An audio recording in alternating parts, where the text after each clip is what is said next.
Yes, it is true that Washington State Governor Inslee and Attorney General Bob Ferguson want to continue to push their plan to release as many violent sex predators into your neighborhoods as they can. And to make that process just a bit easier, just a few weeks ago, Inslee line item vetoed a provision in recent law that passed the Washington State Legislature to fund a more honest and open public notice process for the Inslee Ferguson planned violent sex predator release scheme that they've cooked up and they've been implementing over the past few years. So what does this mean? Where do we go from here? Now, I've done a series of videos on this subject recently, and I've linked to them down below for those who want more background. But now that we're going to discuss this ugly saga and this weird obsession that the Washington State Democratic Party seem to have with supporting, embracing, and coddling violent sex predators in our state and generally throughout our nation, I just think it's important to get into it. So before we get into this weird obsession with the Democrat Party's most important constituency, I just want to encourage you to click on the like button below. You want to hit the subscribe button if you can, if you're not already. And of course, share a link to this video with others who you believe they might be interested in this topic or this channel. You'd be amazed how many people come to me in public, in the store, at the grocery store, wherever, and they tell me how much they like these videos. It's because people like you are sharing them with others. Also, feel free to comment below if you support this video or if you believe I missed something, just put that comment down below. I always appreciate the feedback and I try to respond to most comments that I receive. Our content is frequently shadow banned and censorship of kind of non-approved thoughts definitely on the rise right now. So anything that you can do to spread our message is greatly appreciated. So let's kind of get back to Governor Inslee, AG Ferguson, who of course wants to be governor, and their bizarre and their strange obsession with the worst violent sex predators this state has ever produced. So why do they want to devote so much of our tax dollars to launch these convicted criminals back into your neighborhoods? Well, speculation is endless, but I hope to put this in the context that it actually deserves. So let's first look at Inslee's veto itself.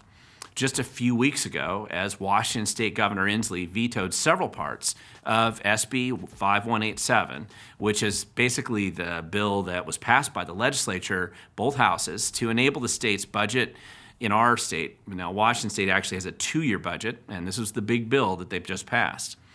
And kind of this is where all the lobbyists, they're able to kind of justify their client payments and, of course, their campaign contributions. So if a special interest has a grift or expects to extract taxpayer cash, this bill is where it's at. Now, you can ignore the other 3,000 proposed bills or the few hundred bills that actually are passed each legislative session. It is actually the budget bill where the real choices are made. And, of course, one of the line items in this year's budget included a Republican proposed requirement that Washington's State Department of Social and Health Services, DSHS, that they be required to provide public notice and the right for people to comment or to provide feedback when DSHS plans to kind of dump more violent sex predators into their local neighborhood. And of course, these homes that are strategically located next to families or bus stops and children. Now, obviously, the bureaucrats at DSHS, they didn't want the drama involved in providing public notice, as they really prefer to surprise the residents of these neighborhoods with violent sex predators so that the public is more likely just to get blindsided and the local children and women are more likely to become victims. This is amazing, but that's how they work. So the motivation of this public notice requirement was the fact that earlier this year, residents near where I live, outside the city of Tenino in South Thurston County, and also in the city of Enumclaw, located in eastern King County, were very angry, obviously, when they discovered the fact that Washington State was quietly and secretly transporting violent sex predators from the secure lockup facility called the Special Commitment Center on the isolated McNeil Island in Puget Sound, and instead spending vast sums of taxpayer cash to pay private kind of fly-by-night operators as much as $35,000 per month to locate these violent sex predators, or the VSPs as they're called, in neighborhoods without any warning or notice to the neighborhoods at all, or anyone else in the community for that matter. And while the Democratic Party was largely silent on this program, most people, including local Democrat families, were understandably not happy with this program, and many people had organized against this program. It's a picture of them there. And if they could figure out where the VSP dumping grounds were located, the state has made this very difficult for us. So I produced an article earlier this year that celebrated the fact that the Tenino project was actually abandoned by its super sketchy nonprofit operator called Supreme Living. But the rest of these places seem to be advancing, and both the state and the grifters kind of running these homes, they were completely unconcerned about the harm that they planned to inflict on the neighborhood, both the women and the children who live there, usually the victims. So with this public outcry, one of the handful of Republican budget items that were actually negotiated into this current state budget was this public notice requirement. Now, Republicans are usually able to kind of negotiate just a handful of items into the state budget, even when they're in the minority. And this particular one was one of them. And Inslee, with Bob Ferguson's support, of course, vetoed that one out of hand. His excuse? Hey, it was just too burdensome, too costly to do it. By the way, if you want to read the original budget bill, including this line item, I linked to it actually down below in the video description area, as well as the formal veto statement from the governor's office as well. Feel free to read it in all its joy and wonder yourself. Now, we've seen a disturbing trend in specific state leadership as it applies to kind of open government and transparency issues, particularly over the past 10 years or so. And not coincidentally, this corresponds to some of the bigger violators of open government lately. Washington State's own Attorney General Bob Ferguson and Governor Inslee. For example, Bob Ferguson's office has repeatedly been caught red-handed, fined and sanctioned by even our state judges for repeatedly attempting to destroy or conceal public records when these records make the state look bad. Ferguson was caught doing this after the Oslo landslide disaster just a few years ago, and just recently he was fined for attempting to conceal abuses by the state in another recent lawsuit. So Ferguson's office is just hostile to public transparency and open government, and he has been consistently pushing for less transparency at pretty much every turn.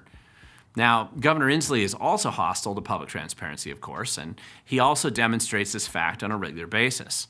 In the same veto report that he issued just a few weeks ago, not only did he veto the public notice requirement for releasing violent sex predators back into the community, but he also weirdly vetoed the audit for special education in the state, this additional funding that they were getting. So he wants the state to squander more money to do a worse job than they already do, but he sure doesn't want anybody to look at where this money is actually going. Now, at least Inslee is consistent in his hostility to government transparency and any kind of accountability or openness. The more secretive that he can make big, bloated government, really the easier it is to conceal the corruption, incompetence, and kind of the grifting which support and define his tenure as governor. Now, remind me exactly who got the missing $600 million from the state's unemployment security funds. Funny, nobody knows, and Inslee blames a Nigerian fraudster for that scandal. But now back to the Democratic Party's new favorite constituency, violent sex predators. And listen, the state was angry, very angry, that we exposed this story a few months ago.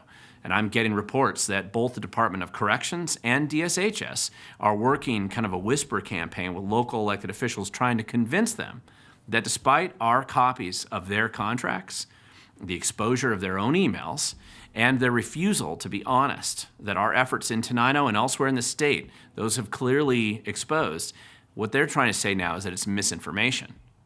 And you think about that. No wonder Bob Ferguson and State Secretary of State Hobbs are doing their best to create kind of this censorship boards and Ministry of Truth style efforts out there right this minute. They may have failed to get this idea passed through the legislature this time, but they are certainly working hard to do it again in the future because people like us just keep exposing the truth.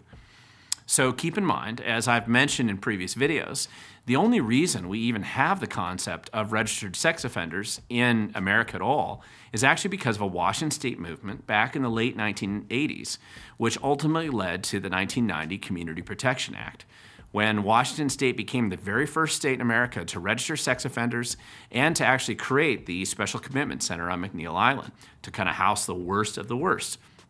That effort to protect people, to protect children, that actually started here, not in Idaho, not in Texas, not in Florida. It started in Washington state. And the Democrats fought and opposed that idea at the time. But the Republicans in Washington state, along with a small handful of reasonable Democrats, they were actually able to make it happen. Now that the Democrats today, led by Inslee and Ferguson, feel like they have the power, they of course want to return our community back to a more violent era, and actually a worse era that existed here in the 60s through the 80s. So that's what we have to push back against. And of course, this is the absurdity of this whole fiasco with not just the violent sex predators that Inslee and Ferguson want dumped in our neighborhoods, but this escalating crime problem generally. We've been here before. This is not new. We know how these policies always end. Just like we watched them create horror stories back in the 1960s to the early 1990s, the result of these criminal kind of coddling projects is absolutely guaranteed to result in more crime, more victims, and more violence, certainly more chaos. Everyone knows this. It is unnecessary to create more victims of crime as kind of part of this public policy agenda, and yet that is what both Inslee and Ferguson appear to want. So on this subject, I really feel like we're in this bad, low-budget movie, a remake on an old bad movie from a few decades ago. The story was ugly back then, and it doesn't get any better with this remake. And I realize that people watching this video probably get it. I'm sure you do. Clearly, most of the Republicans in our state, they actually get it too. Some of them might be incompetent communicators. Some of them, unfortunately, might be spineless people at times. Far too many, in fact. But I haven't found any Republicans yet who basically don't understand the inevitable, terrible results that this current pro-crime, pro-violent sex predator program produces. And this really might be one of the more obvious differences that do exist between the two parties in our state right now. The Republicans, for all their failings, they don't support violent criminals being released into our communities to hurt the most vulnerable. And the Democrats seem to enjoy doing just this. In this murky world of political expediency, this is actually a pretty shocking contrast with very little common ground between the two sides. So why do the Democrats like Governor Inslee, like AG Bob Ferguson, like State Senator Monica Dingra, and many others, why do these people love violent criminals? Why do they always support public policy that results in more crime? And why do they all want to restrain your ability to protect yourself? Why do they just push programs that are obviously destroying our cities and our communities? Why? These are the questions that we must keep asking them, because the corporate media won't do this. Our traditional media are following their instructions, and they won't talk about it unless forced to do so. If the traditional media, like the Seattle Times, King 5 News, and other government-endorsed media outlets are just forced to cover stories like this, they'll try to spin the stories to help the incumbent bureaucracy in kind of this monoparty rule that we have. So yet you and I, we can't stop working, and we must not stop working to expose the truth. It is a necessary step, and it's going to be a requirement for us. So with that, I just want to end this video with just a few takeaways, and I hope this is helpful for you to consider. First, government transparency is actually very critical to a free society. The less transparent and open government becomes, the more our freedom, our liberty, and life are certainly threatened. We can't forget this truth. Previous generations understood this fact, but it must be repeated and relearned each time, apparently. And it matters, number two, it matters who we elect to office. Many people want to pretend that elections don't matter, that the people we put into office don't matter, nothing matters. And of course, they want to pretend that they're above it all. But this is not true. It really does matter. We have a bunch of terrible people in public office right now today. Most of them need to be replaced as soon as possible. And it would be nice to restore sanity, but this brings me to number three, we have to engage, because apathy won't be the solution. This stuff doesn't change because we wish it would change. It actually takes effort, energy, public exposure, and it tends to be a long slog to just make the change that we wish to see. The only people who really matter in making this change are the ones who show up. If you don't want violent sex predators released next to your home, you will need to engage now. Because in the end, the future, as always, belongs to those who show up.